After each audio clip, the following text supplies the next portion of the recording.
A Torto e a Direito, um programa com Alberto Magalhães, Bento Anastácio e Ricardo Freixal. Realização de Luís Matias. Muito boa tarde, bem-vindo ao A Torto e a Direito, edição deste dia 15 de fevereiro, com Alberto Magalhães, Bento Anastácio e Ricardo Freixal, como é sempre habitual. O meu nome é Luís Matias e fico consigo também na realização deste programa durante a próxima hora. Já vamos entrar na agenda do dia de hoje e temos dois temas muito pertinentes, muito atuais, que vão ser tratados para já no período fora da ordem. E antes de pormos aqui o caminho da agenda, vamos para as notas de abertura. Ricardo Freixal, que destaques para o início do programa de hoje? Boa tarde, bem-vindo. Boa tarde, Luís Matias, boa tarde ao Bento Anastácio, ao Alberto Magalhães e boa tarde aos nossos ouvintes. Eu vou revelar aqui alguma coisa de uma conversa que tivemos aqui em privado, que era a dificuldade que eu estava na montagem e no acesso ao som, ao fazer-me ouvir no programa. Contornámos o problema tecnicamente, mudei a porta USB à qual estava a tentar aceder e vou chamar a esta porta a porta Costa, ou seja, a porta Costa porque Costa, o António, não fala com toda a gente e portanto aqui também esta porta não estava a deixar-me aceder aqui ao programa. E a minha nota de abertura vai precisamente para esse aspecto. Ontem e hoje ouvimos nas notícias, inclusivamente da Rádio Diana, de que o primeiro-ministro, o António Costa, e o eventual primeiro-ministro digitado, que estava a reunir, começou a ronda de reuniões com todos os partidos, à exceção do Chega. Portanto, a democracia tem destas coisas. Eu não preciso dizer a ninguém que sou ou que não sou Chega. Podia ser, posso não ser, se me apetecer. O Chega é um partido que está no plano democrático perfeitamente institucionalizado, é admitido, é tolerado face à Constituição, por acaso até o terceiro partido mais votado, e Costa, de uma forma perfeitamente arbitrária, já assistimos à RAB e vamos assistir ao resto da eleição no Parlamento, formado da tentativa de eleição ou não do vice-presidente proposto, institucionalmente também, e agora o primeiro-ministro entende que não tem nada que falar com o Chega, não tem nada que falar com quem representa 500 mil eleitores ou mais de 500 mil eleitores, e de uma forma arbitrária recebe o PAN, é a Ecofonte-Chada, recebe o LIVRE também, e portanto a democracia permite isto tudo, ou seja, não há respeito neste momento pelas minorias, pela interlocução das minorias, que tratava-se apenas de uma interlocução, naturalmente, porque Costa neste momento é rei e senhor, tem uma maioria absoluta, faz o que quer e lhe apetece, inclusivamente quer dizer, não vai impedir-se de dialogar com partidos que estiveram na base de práticas antidemocráticas como o Partido Comunista e a CDU, mas, ou seja, a divergência de opinião e a censura política é só à direita dele, porque à esquerda está tudo bem. E, portanto, o meu lamento para esta praxis democrática, ou seja, isto é uma arbitrariedade, não lhe vou chamar uma ditadura, mas é uma arbitrariedade democrática, ou seja, está mal, não está bem. Portanto, o meu repúdio por esta praxis dita democrática e por esta nova democracia. A nota de abertura do Ricardo Freixal. Alberto Magalhães, boa tarde, bem-vindo. Destaque na abertura do programa de hoje. Olha, boa tarde a todos. Eu vou para o seguinte. O lema "diga a lei o que diga" está-se a transformar numa moda. E porquê é que eu digo isto? Bom, eu já uma vez aqui protestei porque o António Costa tinha dito: diga à Constituição o que diga, nós temos que parar a pandemia ou qualquer coisa assim. E eu acho que isto não se diz. Um democrata que até nem fala com o Chega, por ser pouco democrático e querer acabar com a democracia, ou pelos vistos, pelo menos querer acabar com a República em que vivemos, um democrata não deve dizer diga à Constituição o que diga. Porque a Constituição é a lei fundamental do país, todas as leis se devem subordinar a elas e todos os poderes públicos se devem subordinar a ela, como é óbvio, ou devia ser, mas parece que não é. Bom, em relação à Constituição, temos conversados? Não estamos, porque, mais uma vez, o Ministério da Saúde, agora não foi António Costa, foi o Ministério da Saúde, veio mostrar pouco respeito pela Constituição. Depois de 2 tribunais darem sentenças iguais, dizendo que os pais de 2 alunos que foram postos em isolamento sem terem sintomas, sem terem nada, os pais, e a mais, estes pais também foram postos em isolamento, protestaram junto do tribunal, ou de 2 tribunais, aliás, e os 2 tribunais deram a mesma sentença que foi ratificada pelo Tribunal Constitucional.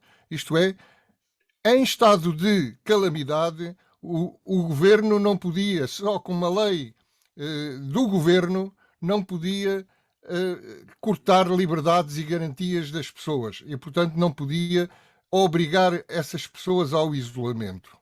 Ora, o que é que o Ministério da Saúde veio dizer depois de conhecidas estas sentenças? Que não bastam 2 sentenças do Tribunal Constitucional para revogar esse decreto-lei, esse decreto do governo. E, portanto, ficava tudo na mesma. O governo tinha toda a razão. Ponto.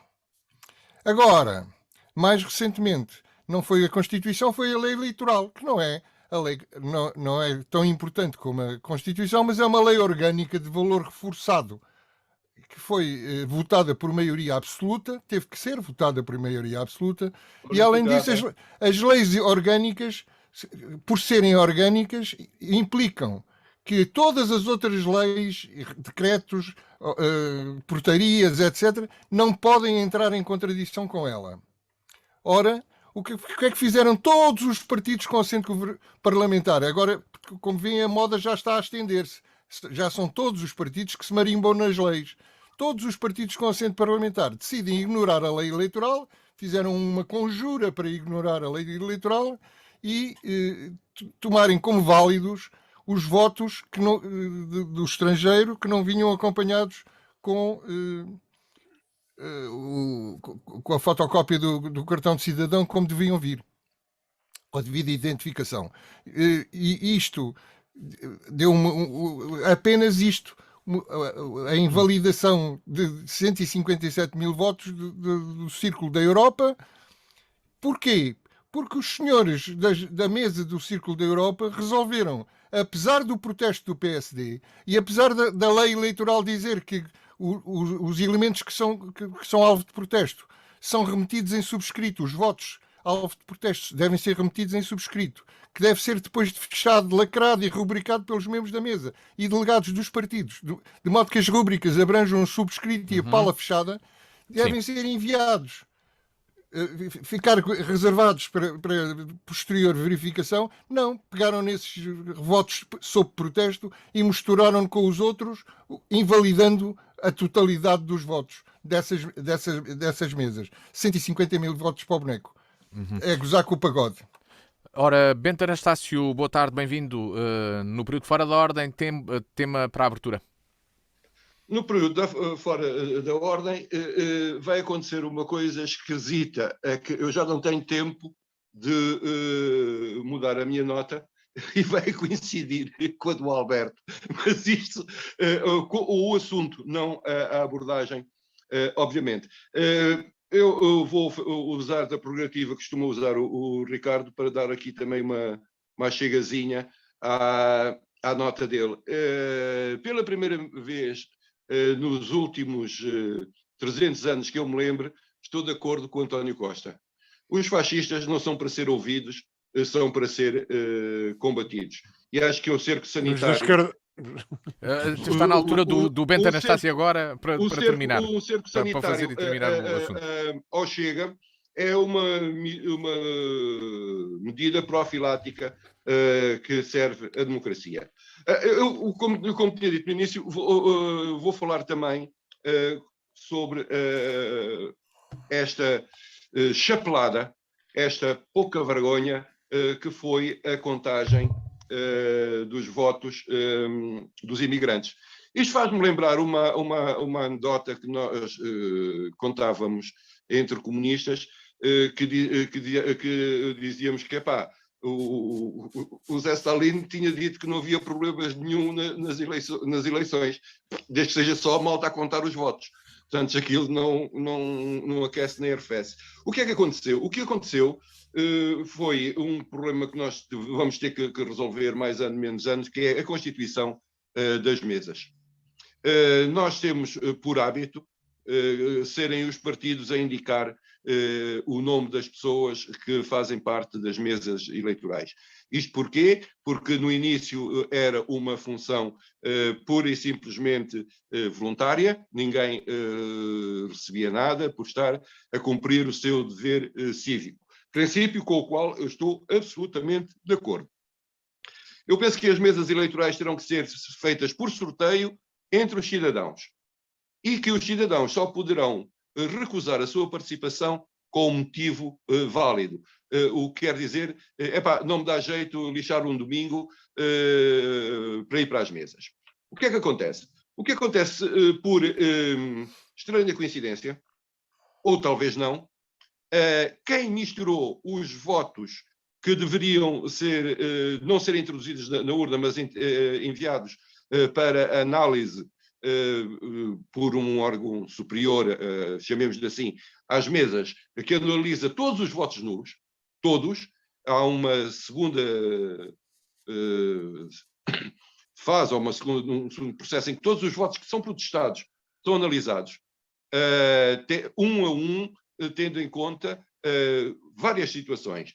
Por exemplo, o simples facto da cruz estar fora do quadrado não é suficiente para anular um voto, desde que depois se entenda que não há dúvidas nenhumas que era naquele partido que o cidadão queria votar, apesar de ter saído um bocadinho para o lado, etc, etc. O que nós temos aqui é uma coisa completamente diferente.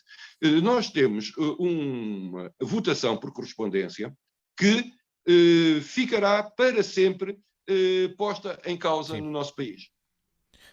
Depois disto, nunca mais ninguém vai-se levantar a dúvida, é isso? Uhum. Vai-se levantar a dúvida sempre. Porquê?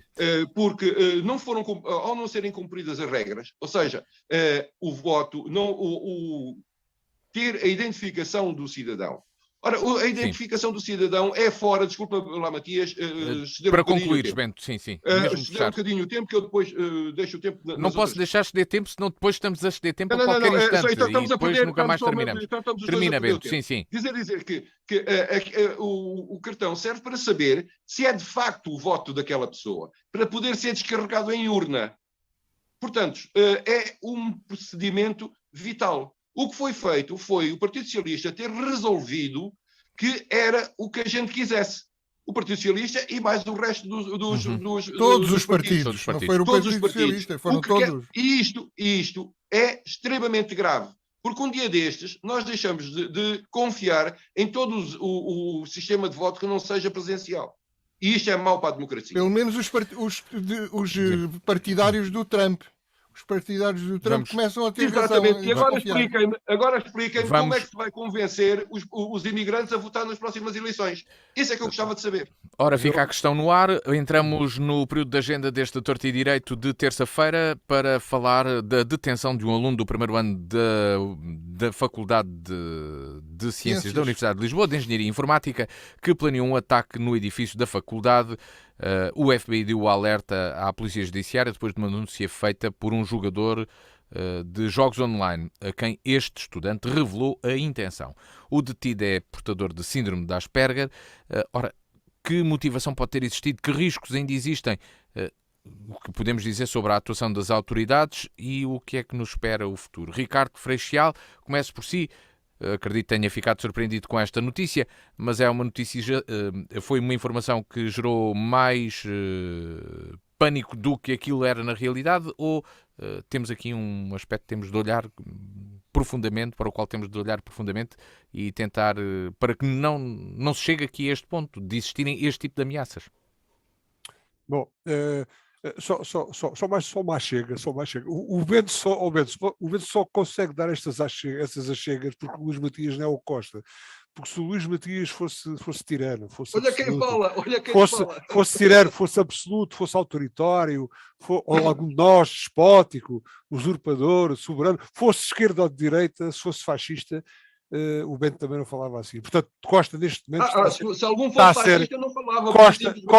Costa neste momento Eu não falo com fascistas. Costa neste momento está a ser despótico, está a ser autocrata, dominador, está a ser um caudilho, um absolutista, um tirano, um usurpador de umas centenas de milhares de votos que o meu amigo Ricardo também está aí contra as regras. Bom, estou claro, mas eu sou assim. Não é só o Costa. Não tem regras. O Floresta não tem regras.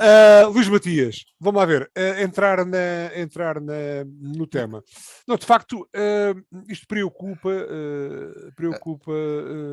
toda a gente, penso eu. Quer dizer, um fenómeno deste tipo que, felizmente, não se concretizou. Não sei se poderá concretizar-se pelo mesmo agente, se poderá concretizar-se por outro qualquer, e é apenas a repetição, né, no espaço e no tempo, enfim, de outros, quer tenham os agentes síndrome de Asperger ou não, mas que se multiplicam e que poderão eventualmente, não sei se serão, se não, sinais de uma nova civilização, de uma nova forma de estar em sociedade, do acesso a uma série de, enfim, de armas de natureza de comunicação que por vezes nos remetem para a solidão e para o interiorizar determinado tipo de conceitos e de práticas que depois podem resultar neste tipo de situações. Eu não conheço, acho que há aqui qualquer coisa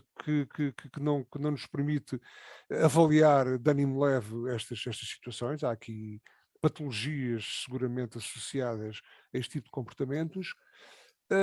Eu apenas não estava habituado, nós não estávamos habituados a elas, por um lado porque a informação não nos chegava tão rapidamente, mas eu penso que estes casos eram menos vulgares há 30 ou 40 anos atrás. Nos nossos tempos de juventude, penso que não aconteceriam casos com esta dimensão e com esta repercussão. E penso que, nesse aspecto, não quero aqui fazer a apologia do Ao Tempo Volta para Trás, mas acho que toda a nossa atividade enquanto jovens era muito mais diversificada, quiçá essa diversificação de práticas de vida também não nos deixava muito tempo, ou não nos remetia de uma forma tão doentia, e isto será doentio com certeza, para este tipo de estrangulamento de horizonte que pode resultar em práticas destas. Portanto, tenho algum receio, porque não domino toda a questão, mas isto não passa seguramente totalmente ao lado da vida que hoje em dia, por força de uma determinada evolução civilizacional e de comunicação e de armas à nossa disposição, pode proporcionar este tipo de situações e que não proporcionava há tempos atrás. Ainda bem que, e vamos lá saber porquê, a questão foi contida, mas para já, para o lançamento do debate e do tema, gostava de ouvir, até porque alguém que terá uma palavra muito importante a dizer sobre isto, que é o Alberto Magalhães, porque isto passa um pouco pelo foro dele, com certeza, vai muito para além da cidadania, e vou esperar que ele intervenha, que diga qualquer coisa, para depois então podermos aqui debater numa segunda roda. Obrigado, Ricardo. Alberto Magalhães, ora, calha precisamente a ti agora chegar ao assunto. Como é que comentário fazes e que análise fazes este acontecimento e à notícia desta intenção de um aluno provocar um ataque, um incêndio e um ataque com armas brancas na faculdade onde estudava? Bem, era a intenção dele, talvez, alegadamente, não é? Nós, para os terroristas a sério, também usamos a palavra alegadamente. O alegado suspeito, aqui já se presume que o homem realmente tinha essas intenções e está tudo já descoberto e definido.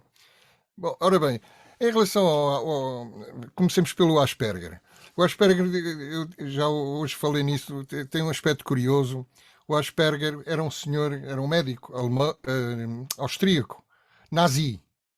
E foi ele que descreveu o síndrome de Asperger e por isso o síndrome se passou a chamar de Asperger. Estas novas gerações de psiquiatras nos Estados Unidos acabaram por retirar o síndrome de Asperger, a síndrome de Asperger, que é como se deve dizer no feminino, do DSM, na sua última edição, precisamente porque um nazi não merece ter uma doença em nome dele, não é? É só um aspecto curioso. E mais tarde, portanto, foi retirado do DSM, que é a lista das perturbações mentais dos psiquiatras americanos, e depois mais tarde... Desculpa, só uma clarificação. Mas mudaram o nome ou retiraram a doença? Não, a doença passou a estar integrada no espectro do autismo. Pronto. Como Pelo menos continua a ter doença. Sim, mas deixou de ter nome próprio e passou a fazer parte do espectro do autismo. Desculpa a interrupção, mas é porque eu não sabia mesmo. Não, fizeste bem em me interromper, que ficou clarificado. Mais tarde, rapidamente, também o ICD, que é a lista das doenças da Organização Mundial de Saúde, também já retiraram o Asperger e incluíram a doença no espectro do autismo. Bom, vamos lá ver. Agora, em relação ao caso, já voltou ao Asperger. Em relação ao caso, o que é que eu tenho a dizer? A fuga de informação parece que foi a justificação para a PJ fazer deste caso um caso em aberto à comunicação social. Porque normalmente os casos de terrorismo ou em que há uma prevenção e, portanto, não chegam a existir os atentados, esses casos são mantidos discretamente e não vêm para a comunicação social. Neste caso, diz fonte da PJ que ia haver uma fuga de informação, isto é, alguém tinha informado um órgão de comunicação, uma televisão, e que iria pôr a notícia no ar. E então a PJ resolveu oficializar a coisa. Pareceu-lhes melhor oficializar a coisa. Isto não justifica depois a palhaçada, a autêntica palhaçada que aconteceu nos média e que já vai sendo o hábito cada vez que acontece qualquer coisa fora de comum, como um menino cair num poço, etc, etc. O que é curioso nestas coisas é isto. Quando são atentados terroristas, que está-se mesmo a ver que são atentados terroristas, por exemplo, alguém com uma faca a gritar Alá Akbar e a esfaquear pessoas no passeio, normalmente tenta-se disfarçar o aspecto de terrorismo e tenta-se fazer a coisa passar como um perturbado mental que resolveu pegar numa faca e por seu modo próprio, começar a esfaquear pessoas. Neste caso é ao contrário. Há um desgraçado, provavelmente com um diagnóstico de síndrome de Asperger, que está a preparar um atentado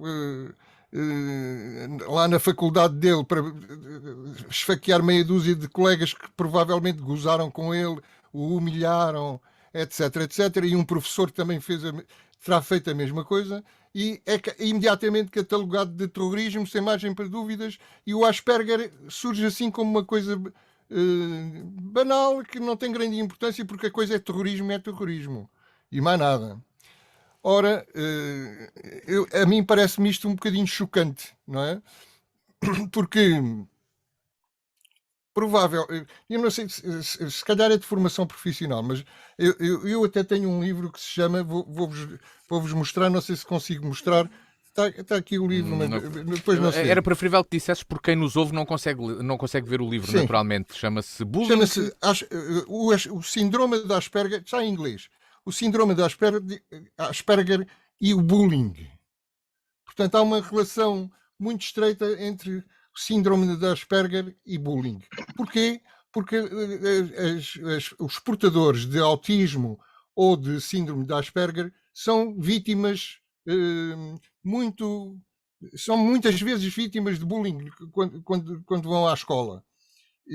São vítimas preferenciais, digamos assim, pelo facto de serem uns ineptos ou inaptos em termos de interação social, não conseguirem perceber as coisas que lhes dizem com segundos sentidos, levarem tudo à letra, por exemplo, não conseguirem meter-se na cabeça das outras pessoas, como nós fazemos, não é? Eu sei que tu sabes, que eu sei que tu sabes, que eu sei que tu sabes. as pessoas com Asperger têm se ganha um dificuldades. congresso. Como? E assim, é uma parte, assim se ganha um congresso do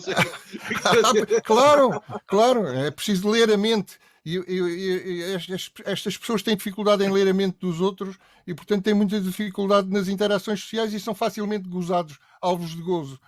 Ora, isto, neste caso, deveria ser uma coisa principal, digamos, uma coisa que se poderia falar mais, mas não, aqui realça-se o terrorismo. Ora, o terrorismo, só para acabar, o terrorismo, das duas, uma, quer dizer, ou tem por trás um fanatismo religioso ou político, ou então não faz sentido falar-se em terrorismo.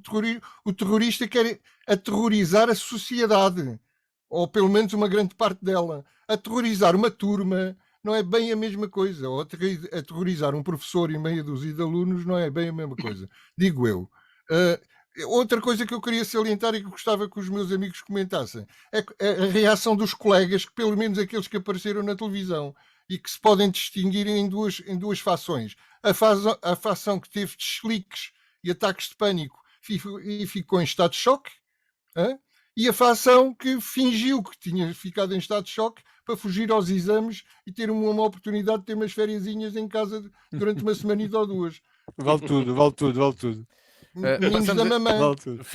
Se calhar fica já o desafio para o Bento começar por aí. Não sei se queres, Bento, para analisar este assunto. Eu ia passar por aí. Isso, obviamente, que não há pretexto nenhum que não sirva à malta para adiar os 2 ou 3 exames que não veio mesmo a calhar.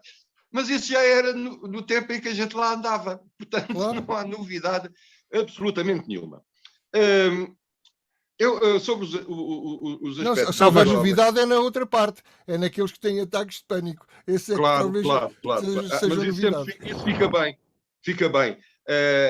Eu queria aqui no seguimento, e depois se calhar o Alberto poderia dar uma chega a isto, mas do que se sabe, o jovem vivia numa aldeia com 300 pessoas, de onde o sítio mais longe onde ele ia era a Leiria às aulas. Já na aldeia não falava com ninguém. Agora, transportem este cidadão, esta criança, porque quando ela foi para a universidade, os pais tiveram que assinar a documentação porque ainda era menor. Portanto, estamos a falar do miúdo. Eu não compro esta teoria do terrorista ou do ia fazer. Primeiro que tudo, se há algum crime praticado por este jovem, é de ter armas proibidas. O facto de alguém dizer a um gajo qualquer numa conversa de internet que vai arrebentar com a escola toda, não quer dizer que o faça no dia a seguir, com um dia e hora marcada. Estas coisas são feitas com planeamento, etc. Acho que ele tinha lá uns papéis e tudo. Grande terrorista que deixava. Grande terrorista da Darknet, em que fazia tudo em sua casa com o seu IP e com essas coisas todas. Portanto, tudo isto não joga... e que iria para o ato terrorista de autocarro e voltaria de autocarro passado 5 minutos. Quer dizer, isto não joga a bota com a perdigota, isto é tudo um problema, infelizmente, um problema de doença mental que se veio agravar com esta coisa da pandemia. Se já não era fácil a um estudante com estas características ter uma vida normal na faculdade, coisa que nunca teve no ensino secundário, porque era o cromo dos 20 a matemática, porque era o gajo que não falava com ninguém, porque era essas coisas. E depois transforma-se nisto tudo. Para mim, esta pouca vergonha que se põe a seguir, eu já não falo na coisa reles e baixa de alguns jornaleiros e de algumas cadeias de televisão que vivem disto, como outras vivem da pornografia. Também há cadeias de televisão que vivem só da pornografia. Estas vivem de fazer este tipo de coisas. E que, para mim, têm precisamente a mesma qualidade e precisamente a mesma ética nestas coisas. O que me preocupa foi a posição da Polícia Judiciária. A Polícia Judiciária violou todas as normas da ética ao tornar como dado um crime que não se cometeu. Portanto, não é por aí que as coisas podem ser feitas. A única justificação que eu vejo para este fogotório todo é, e espero que seja uma das minhas teorias parvas, apesar de acreditar nela, espero mesmo que seja só uma teoria parva do Bento, tem a ver com as guerrilhas internas entre a Polícia Judiciária e o SIS. Isto foi uma forma pública de a Polícia Judiciária achincalhar o SIS ao dizer é preciso virem os americanos dizerem que há um grupo de terroristas ou um terrorista que quer rebentar com uma universidade. E isto torna-se mais grave. Quando as guerras internas pela jurisdição das polícias se tornam nestas coisas, algo vai mal no reino, não é da Dinamarca, mas é na nossa República, onde as quesílias entre órgãos de investigação criminal fazem com que seja destruída para sempre, e espero que não seja para sempre, a vida de um jovem, a vida de um miúdo que ainda por cima tem problemas graves de saúde. Portanto, é bom que quando se começa com este fogotório todo, se não utilize desgraçados, desculpem-me a expressão, para serem os bodes expiatórios de problemas muito mais graves, como as divergências entre a Polícia Judiciária e o Serviço de Informação da República. Agarrando, se calhar neste ponto de vista que o Bento deixa no final, recordo que no início falou-se de que a denúncia, o alerta à Polícia Judiciária tinha partido do FBI depois de ter sido detectado na Dark Web este tipo de comunicação. E agora sabe-se que, afinal, o rapaz jogava jogos e comunicou através de um sistema perfeitamente aberto, o Discord, revelou esta informação, que o parceiro denunciou. Não houve propriamente uma busca, nem uma descoberta secreta, mas uma denúncia concreta a uma polícia americana, porque se trata de um interlocutor norte-americano que comunicou à polícia portuguesa. Ricardo Freixal, este imbróglio, como aqui dizemos, no início parecia uma coisa, agora afinal é outra, bastante mais simples. Será que corresponde à visão do Bento, esta discordância e esta guerra interna dos sistemas policiais e de investigação em Portugal? Eu abordei a questão de uma forma muito ao de leve e remetendo o assunto, a discussão do assunto, muito mais para além deste caso concreto, porque também me fez alguma impressão quando na televisão foi dado a conhecer alguns dos contornos da estratégia e das armas a utilizar e tudo isso, quer dizer, também fiquei ali um bocado, parece que a montanha iria parir um rato, porque não me parece que neste caso concreto, ainda que o ato a ser concretizado pudesse ser concretizado, pudesse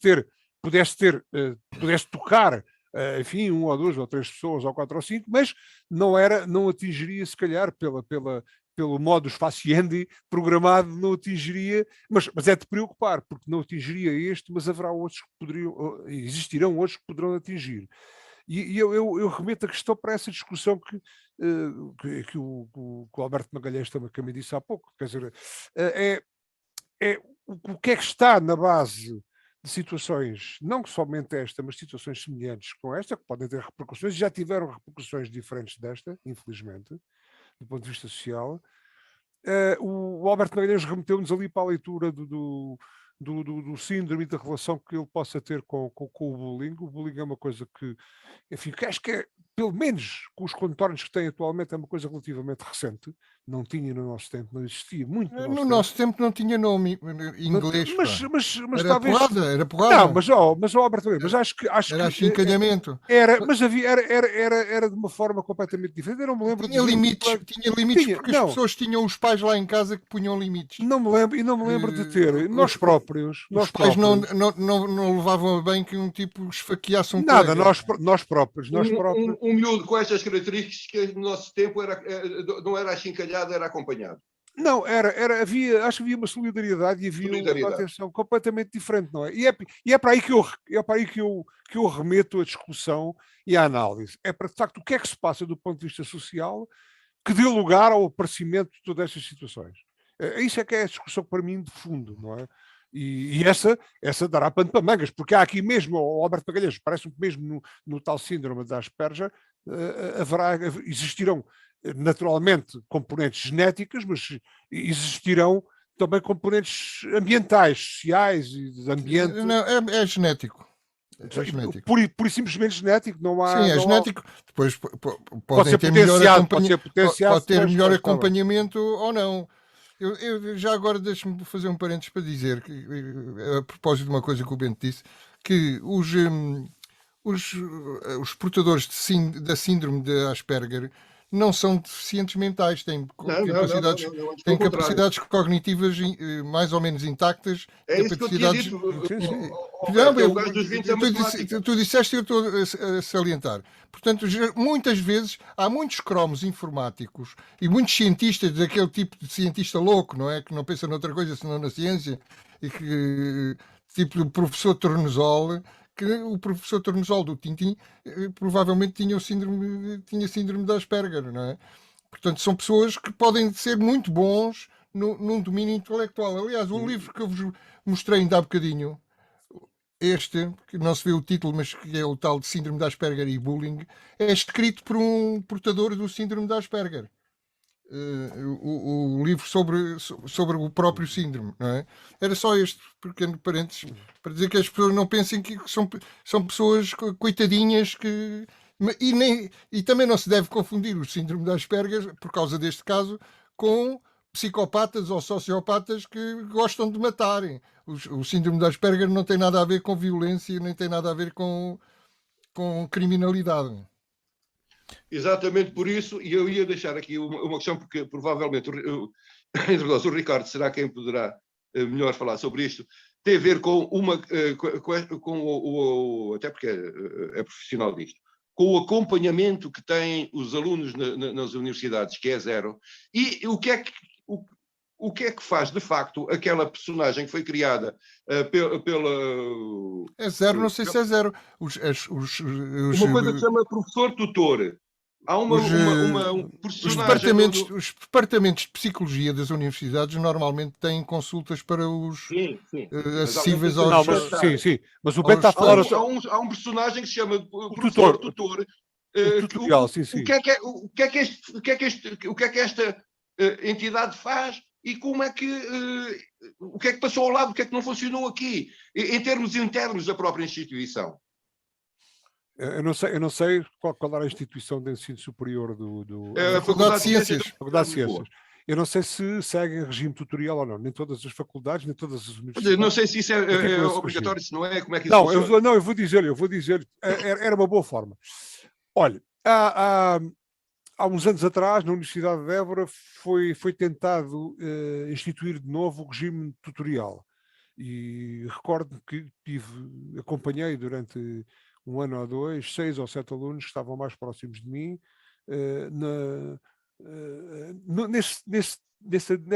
nessa reiniciar de regime tutorial, que se esvaziou completamente, hoje em dia não está ativo, não sei se existe estatutariamente, existe a possibilidade da universidade ativar o regime tutorial, que está perfeitamente enquadrado dentro dos estatutos, vamos lá, e do funcionamento da universidade, mas de facto não existe.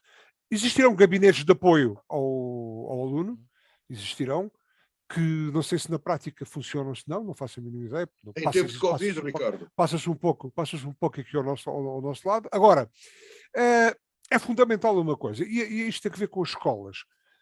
Como sabe, a Universidade de Évora é um grande polo, é um grande centro universitário, o Évora é um grande centro universitário hoje em dia, mas é ao mesmo tempo uma universidade de uma cidade pequena e uma universidade pequena num universo, se calhar, de algumas universidades que têm um maior número de alunos e um maior número de docentes, e onde o afastamento entre os alunos, os docentes e os demais órgãos da universidade é um facto. E poderia eventualmente começar por aí, talvez. Na prática, na prática, exista sempre alunos que estão mais próximos dos docentes e existem docentes que estão disponíveis para estar próximos dos alunos. E essa, por exemplo, essa podia ser uma forma, se calhar, de contribuir, apenas uma pedrada no charco, de contribuir para o apoio e a prevenção ou o acompanhamento, já que não a prevenção, mas o acompanhamento de casos concretos que podem surgir de distúrbios comportamentais que podem beneficiar desse apoio. Seria uma forma.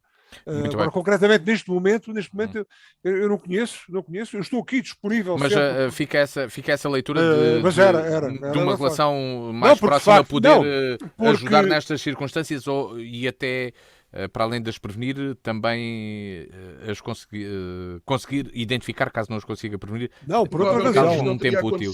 Por outra razão. E por outra razão, Bento, porque nós aqui, e a Universidade de Évora, sendo uma universidade relativamente, enfim, pequena, mas tem aqui um universo de alunos de origens e de proveniências várias. E há alunos que aqui no país têm uma facilidade de deslocação para casa dos pais ou para casa dos familiares ou dos amigos muito facilmente, em 2 horas. Há outros que são de Timor, há outros que são de Moçambique, há outros que são de Angola, outros que são de Moçambique, de Guiné, e para esses não é fácil. E, portanto, nesses casos, e Évora nesse aspecto, a Universidade de Évora nesse aspecto, temos de discutir também um dia a Universidade, porque estamos próximos de eleições e estamos aqui a discutir a Universidade também. Deixem-me só dar uma dica mas podia ser um caminho. Podia ser um caminho.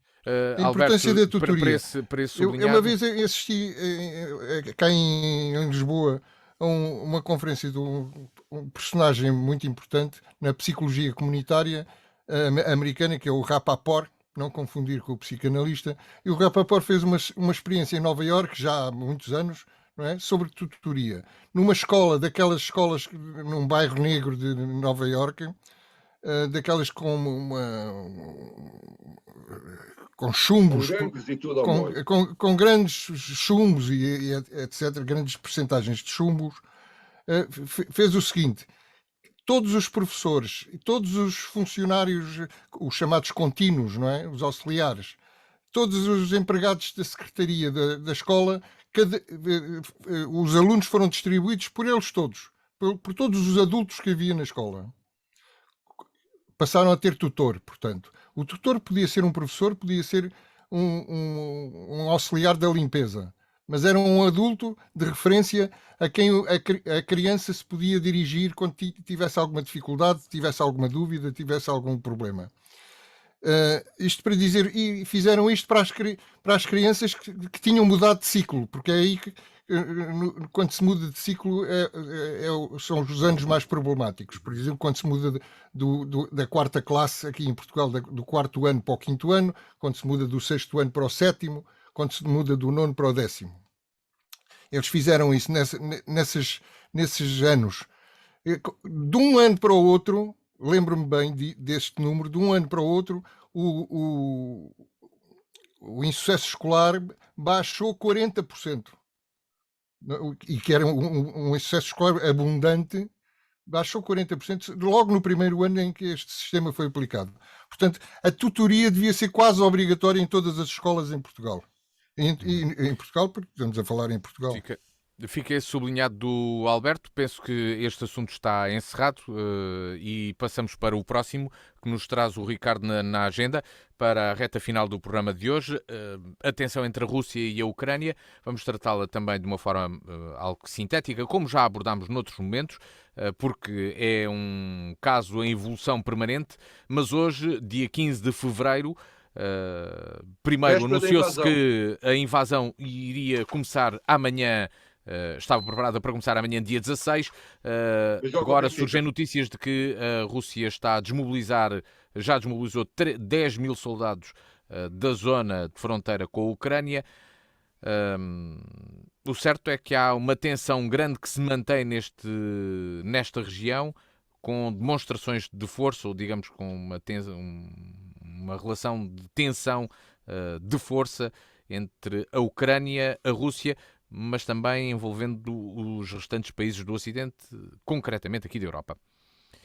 Ricardo Farixial, que comentário quer fazer sobre este assunto que traz sobre esta tensão Rússia-Ucrânia?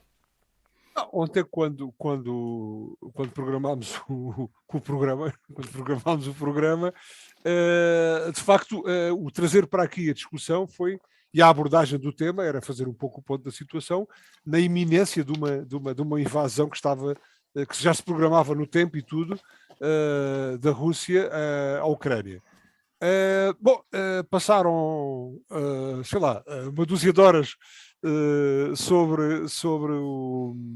pouco mais de uma dúzia de horas sobre o alinhamento dos temas e a situação parece que evoluiu num sentido completamente diferente, ou seja, parece que se for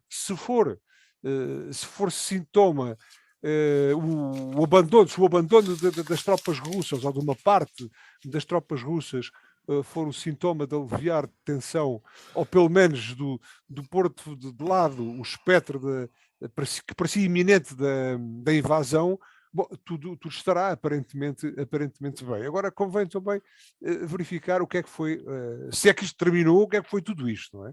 Nitidamente há aqui um medir de forças, há aqui um exacerbar não só de emoções, mas de marcar de posições.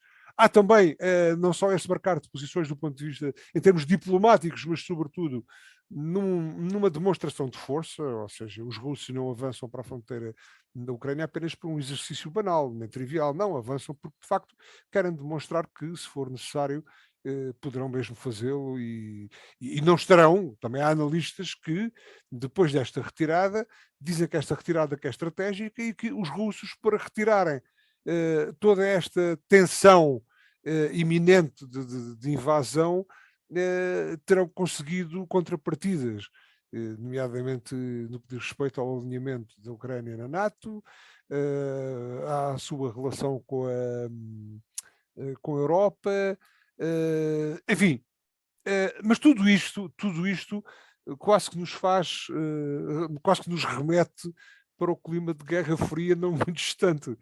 Parece-me a mim, não é? Há aqui nitidamente um tomar de pulso, um braço de ferro entre o Ocidente e a Rússia no que diz respeito à tentativa de, se calhar, implantação, enfim, com um cariz diferente, mas do império que foi o soviético. Há questões económicas também, há a ligação à Europa, enfim, há tudo isso, mas para já, eu penso que, do ponto de vista de política e estratégia política e geoestratégia, isto não acaba aqui, com certeza, não é? Isto foi apenas um episódio, não é? E deixo para os outros colegas de painel e para o Luís Matias também um pouco a visão sobre o assunto.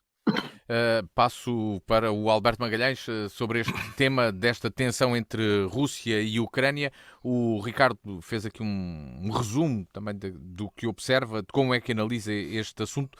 E apesar desta, para já, notícia de retirada de 10 mil militares, isto pouco pode significar, e o próprio Ricardo diz que isto não fica por aqui, seja num sentido ou noutro, percebido das palavras dele, seja no sentido de agressão ou não agressão, Alberto. Sim, dentro da movimentação. Da movimentação toda. Isto é uma tensão que não se vai desanufiar agora. Não, diplomática, naturalmente. Agora passa para a diplomática, se calhar. Não é? Alberto, que achas que a invasão, e estamos a falar na terça-feira, dia 15, faria sentido um ataque militar, como se tem falado por acaso, mas o certo é que há lá 100 mil militares à porta da Ucrânia, não é? Por acaso nunca acreditei na invasão, achei sempre que era um bluff, não é? Houve aqui um período de bluff de parte a parte, que eu não sei bem, os bastidores a gente não conhece. Muito provavelmente o Ricardo até tem razão. A Rússia, para começar a retirar tropas, provavelmente já obteve qualquer garantia de que nos tempos mais próximos não haverá entrada na NATO da Ucrânia e provavelmente até nem na União Europeia, não sei. Portanto, aquilo que o principal objetivo do Putin, que provavelmente seria lixar o governo ucraniano, provavelmente já foi alcançado. Não sei, isto, para mim, estou a falar no escuro, não é? Agora, de qualquer maneira, podemos dizer é que 100 mil homens sem intenções belicistas, que era a narrativa do Putin, é que estavam ali 100 mil homens na fronteira da Ucrânia, mas não havia motivação nenhuma dos russos para invadirem a Ucrânia, nem intenção nenhuma. Era uma coisa, do lado da Rússia só vinham sinais de paz, como dizia o Putin e o seu ministro dos Negócios Estrangeiros. Quer dizer, isso é uma comédia. Só as crianças é que podem acreditar numa coisa dessas. O que é que o Putin ganhou, entretanto, com esta jogada toda? Eu acho que ele ganhou algumas coisas. E faz bem em não exagerar e não querer ganhar ainda mais, porque podia o feitiço virar-se contra o feiticeiro. Para já ganhou o gás mais caro, o gás e outros combustíveis já estamos a pagá-los mais caro. Ganhou, provavelmente, lixou as eleições de novembro aos democratas e ao Biden, que vai perder a maioria no Congresso, provavelmente. Não sei se isso terá influência, mas é capaz de ter influência negativa. A União Europeia ficou aflitinha por causa da recuperação económica que foi posta em causa depois da crise da pandemia. Mas quem se lixou mais foi o governo da Ucrânia, que viu as finanças abaladas, os investidores estrangeiros a voarem com medo das tropas russas e, portanto, a coisa complicou-se muito na Ucrânia, apesar deles quererem dar para o estrangeiro e para os correspondentes estrangeiros. Todos os ucranianos estão numa de dar um ar o mais normal possível, não é? Como se aquilo não fosse nada com eles. E provavelmente eles que lá estão sabem bem que os russos não os iriam invadir. Até porque não precisam, porque já invadiram. Em 2014 já lá estão os russos na parte leste da Ucrânia, bem estabelecidos nas duas províncias que se querem agora autonomizar ou independentizar, como dizem os deputados russos, ou alguns deputados russos. Em relação, se o Putin avançasse mais, o que é que iria acontecer? Iria ter sanções económicas tão graves que iria ter grandes perdas, não só de clientes, como de fornecedores. Ia ser uma desgraça, uma catástrofe económica para a Rússia e provavelmente punhado na dependência da China, tanto como fornecedora como cliente. E provavelmente o Putin percebe isso e não se vai meter nas mãos do Xi Jinping. Era o que faltava, tem mais que fazer. Bento Anastácio, que leitura fazes tu desta situação atual e se a guerra está aí à porta ou não? Onde é que estamos? Ontem, quando vi aquelas notícias depois da manhã, o que é que era? Amanhã é que é a invasão. Amanhã é a invasão. Fez-me lembrar o saudoso Raul Solnado. Prontos, mas isso sou eu que tenho mau feitio e que acho que estas coisas não são assim. Bem, vamos lá ver. Eu nunca acreditei nessa questão da invasão nem da guerra. Primeiro, os 100 mil homens que a Rússia põe à volta da Ucrânia têm a ver com questões da própria guerra civil ucraniana. Ou seja, a partir do momento em que o exército da Ucrânia se preparava para retomar ou para ocupar, depende da posição de cada um, depois cada um escolha o que quiser, as zonas de Donetsk e o resto do leste, os russos chegaram lá como quem diz, olha, não entras mais aqui porque senão a gente vai aí e isto fica por ali. Ora bem, o que é que aconteceu de facto, e isto que eu estou de acordo com o Alberto, quem sai daqui entalado, passa a expressão, é a Ucrânia. Se não vejamos, a Rússia, ou o Putin, tem as costas quentes claramente da China. Caiu como sopas no mel também à China, dizer que, atenção, americanos, vocês não são donos disto tudo, nós também temos aqui uma palavra a dizer. E como sempre nestas coisas, quem se lixa é o mexilhão. vejamos o preço do gás, vemos o preço do petróleo, vemos o preço dos cereais, vemos o preço das matérias raras para componentes, quer de automóveis, quer de eletrónicos, e vemos a escalada dos preços por aí acima, porque se andam a brincar às tropas de um lado para o outro, alguém tem que pagar. E calha-nos sempre a nós pagar estas coisas. A nós ou ao mexilhão? Ao mexilhão, que por acaso... Foi que era ao mexilhão. Pois, mas a gente somos o mexilhão, que é também a parte chata da coisa. A parte chata é que a gente é sempre o mexilhão. Ou seja, aquela coisa dos ucranianos, o povo da Ucrânia, aquele mesmo que anda, o que como nós se levanta todos os dias para ir trabalhar e depois para ir para casa, e que nunca acreditaram na guerra, nem lá ao pé, continuaram a fazer a sua vidinha, a ir às suas festas, a ir ao seu trabalhinho, fazer as coisas diariamente. Por outro lado, há o aproveitamento político por parte do governo da Ucrânia do exacerbar de um nacionalismo bacoco que põe velhinhas e crianças de armas na mão a treinar contra o invasor ou contra o que quer que seja. Eu já vi ao vivo e a cores este número de pôr velhinhas e crianças com armas na mão. E não tenho nenhuma recordação decente disso. O nacionalismo exacerbado, seja ele qual for, aquela ideia da milícia popular ou da resistência ao invasor, ou com a militarização da sociedade, não leva a bom termo, em tempo nenhum, e esquecemos de um pequeno pormenor só, em minha opinião. Toda a gente conhece por essa Europa fora a eficiência das máfias ucranianas em tudo o que é crime organizado por aí fora.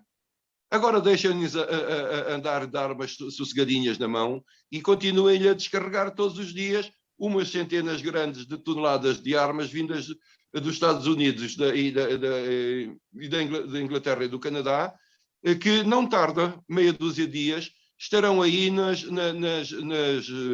nos guetos dessa Europa fora. Vão de aparecer algumas na Amadoras e nas Amadoras todas por essa Europa fora. E isso aí, de facto, preocupa muito mais do que esta questão do vem aí os russos. Pois bem, assim chegamos ao final do programa de hoje, com esta análise à tensão entre Rússia e Ucrânia, neste Torto e a Direito. Obrigado, Ricardo Freixel, Bento Anastácio e Alberto Magalhães. De hoje, uma semana, voltamos a encontrar-nos aqui consigo nos 94.1, às 18 horas de terça-feira e também às 18 horas de sábado. Pode ouvir o programa sempre que quiser na página dianafm.com, ver também a versão de vídeo disponível no canal de YouTube da Diana. Assim, marcamos encontro consigo para de hoje uma semana. Até lá e tenha a continuação de uma boa semana. A Torto e a Direito, um programa com Alberto Magalhães, Bento Anastácio e Ricardo Freixel.